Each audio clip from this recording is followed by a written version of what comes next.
English 102 students, this is your instructor again, and I was wanting to go over the research paper topic sheet so that I can explain some of the ideas that are in it.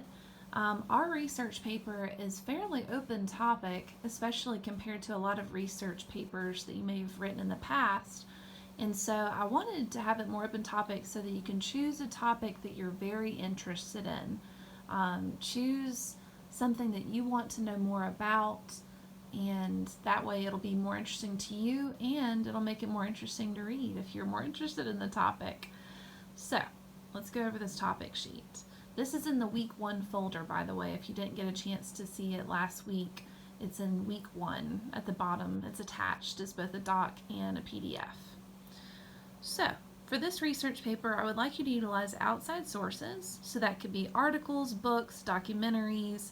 Honestly, I'm open to various outside sources. I'm not as strict as some as far as you have to have so many articles or so many books or that kind of thing. If you find a cool documentary on Netflix, you can cite that.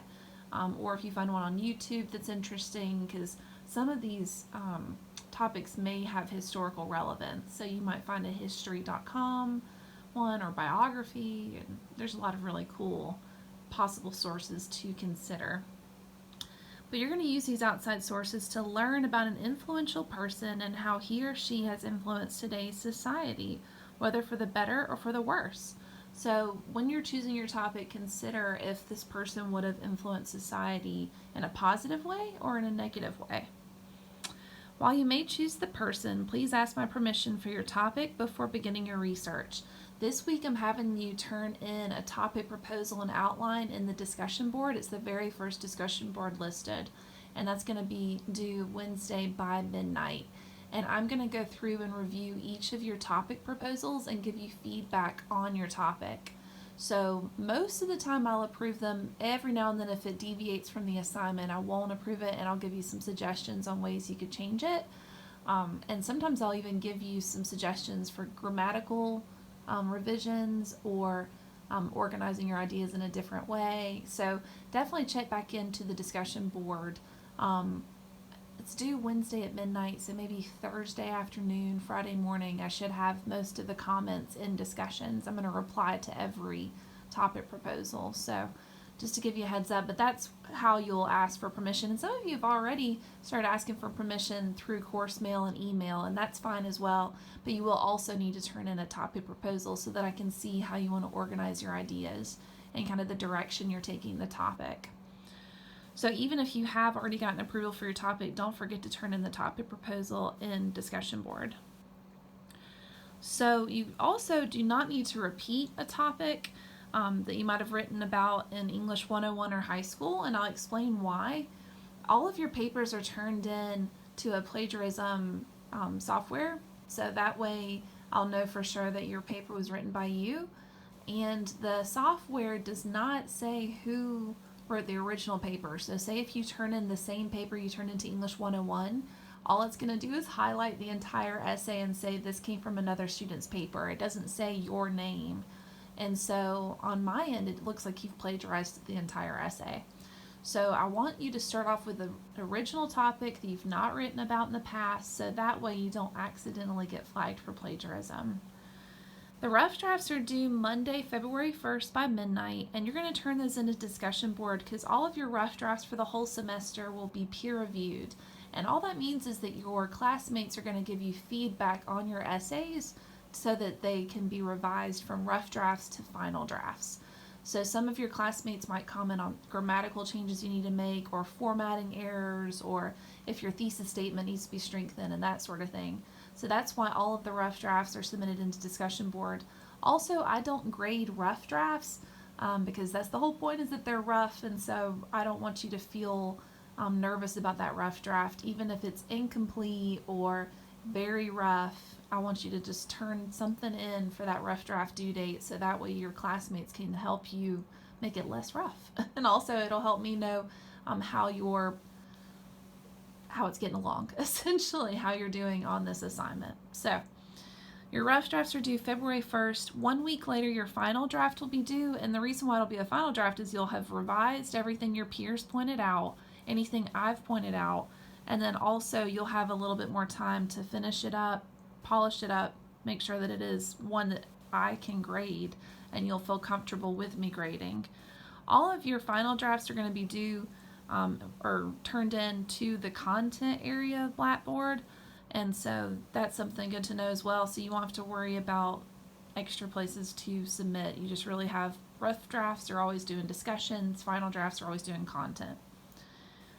This paper is worth 100 points and it's 40% of the final grade. The English 102 research paper is really like 2 papers in one as far as the weight that it carries.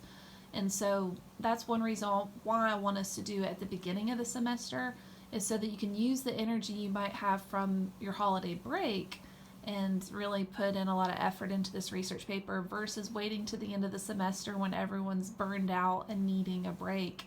I want us to go ahead and finish this most difficult assignment first, and then your other essays won't be as lengthy or as challenging. So the length of the research paper should be at least 1,500 words, and that's a reasonable amount. I mean, by the time you discuss the individual's past and their influence and how they change the world in a positive or negative way, you'll have quite a few words, especially when you incorporate outside sources. So just know that I am a stickler about length, though. So if you are at 1,200 words and you're struggling to figure out something else to say, you can email me and I'll give you some guidance on sources you might not have considered or a new paragraph that you might want to incorporate. So definitely try to get 1,500 words, as close as possible at least. If you go over the word length, I will not count off. That's another question I get very often, because some students get really into their topics and turn in a 2,000 word paper, and that's fine as well. I don't count off for doing extra work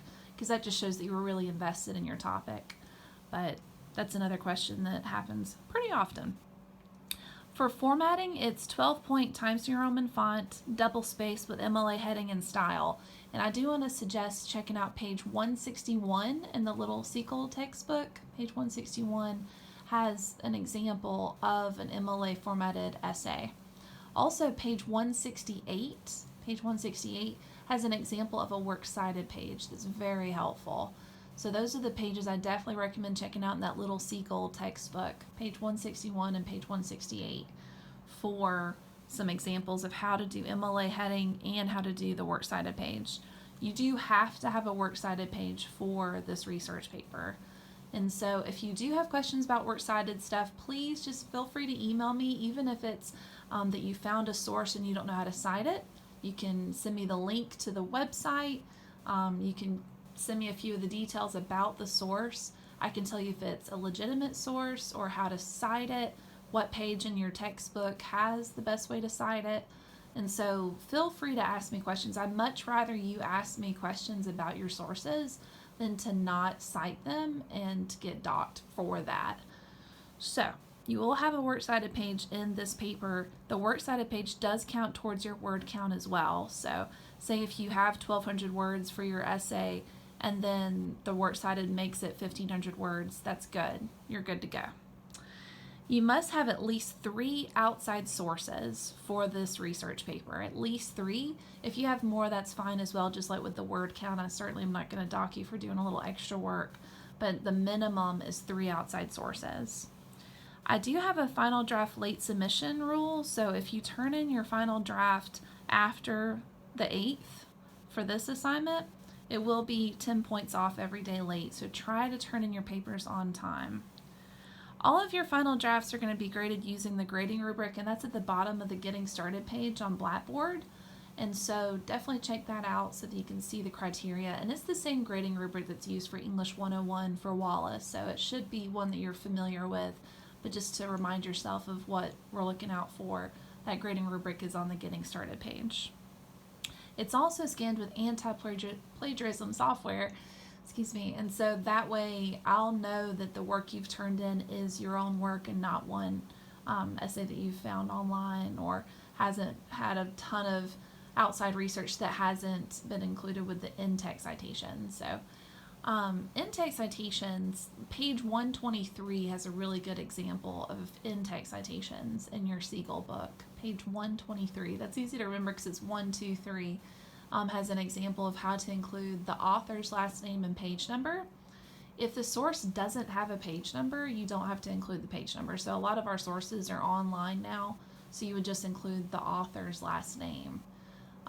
If you have a documentary that you're using, you can do the title of the documentary in that in-text citation. So really just based off the sources you find, your in-text citations and your works cited entries will change. And like I said, if you find a source you're not sure how to cite it, just let me know and I can send you the page numbers within the Siegel textbook, because it has everything you could possibly want to cite. It even has text messages. And so anything you find, I can help you cite it. So we're in this together. If you have any questions whatsoever, please let me know. I know I'm going to have some really interesting research papers, so I'm excited to read them. And let me know if you need any extra guidance or have any extra questions. Thanks, and have a good day.